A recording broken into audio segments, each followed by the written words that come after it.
We are often asked, why Cambodia? Why build schools for little girls in Cambodia? There are so many reasons. First of all, there was the Khmer Rouge genocide. On the 17th of April, 1975, Pol Pot's commandos entered the capital, Phnom Penh. The people fled in terror. A third of the population was wiped out, most of them being doctors, teachers, engineers. At that time, anyone who wore glasses was guilty. Guilty of being able to read. A few minutes after they were photographed, these men were shot.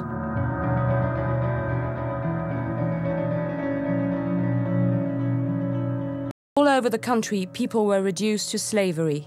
Money was abolished, religion was abolished, education was abolished.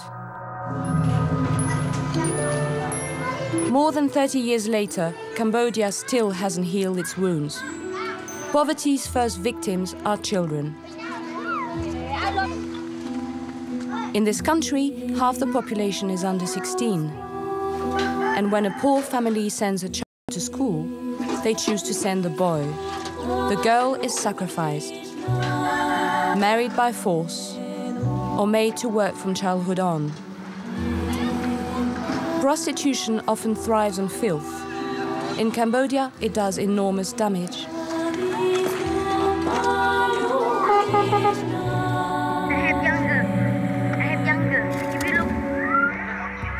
I talk you last girl, you know. Okay, yeah. Stay look number, mama for me. I keep you girls more. Okay. Here, the brothels are discreet but horrific. NGOs sometimes manage to have them closed down, like this one, only to see them reopen elsewhere. Either one 12, 10. Okay. Which one 12? This one how old? Right, 12. Either one 12, either one. How much is it? It's for two. $70. Yum yum. Which is yum yum? Yeah, yum yum.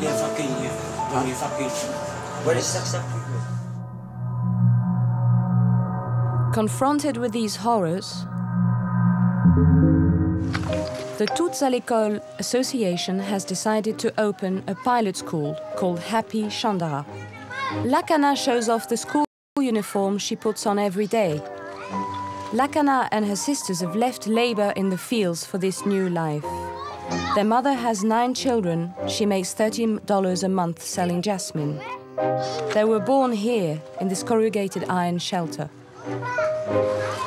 The school, built 13 kilometers away from Phnom Penh, has most of its pupils come from the rural suburbs. There are 100 more with every new school year.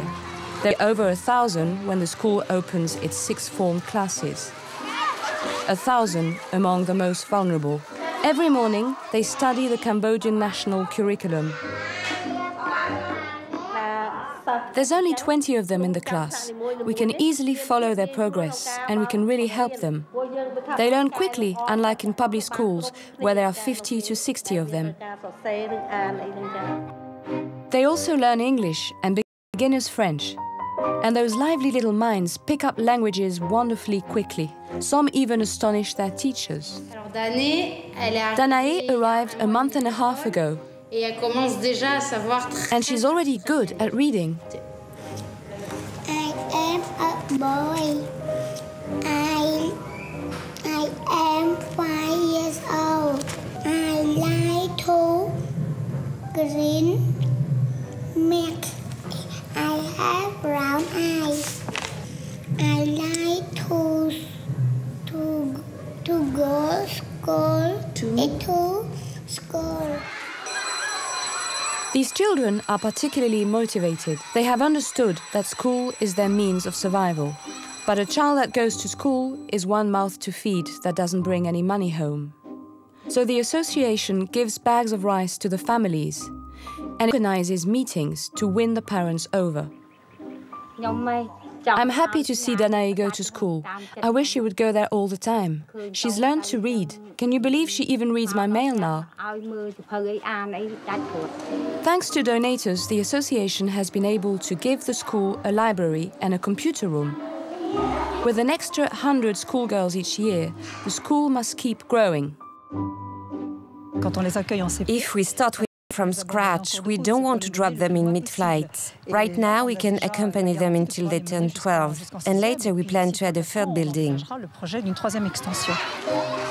This building has been completed thanks to the funds from the Marie-Claire Rose. The 3 new classes will now have 17 square meters to work in. They also contain a magical place for the little girls, a playroom. Here they can enjoy what they never knew before, playing with dolls and letting their imagination fly. They also rediscover the country's tradition. Every Wednesday, the little girls discover dancing, an art which disappeared under the Khmer Rouge. They learn how to read, have fun, dream.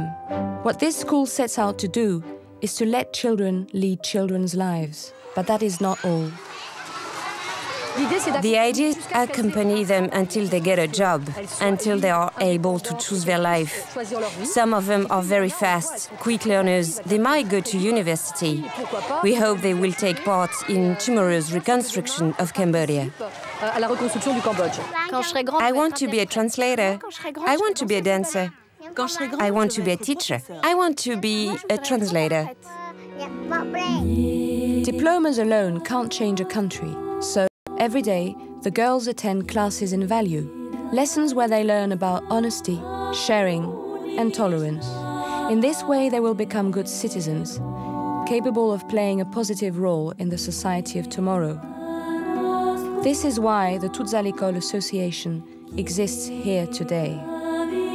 This is why it must also exist elsewhere tomorrow.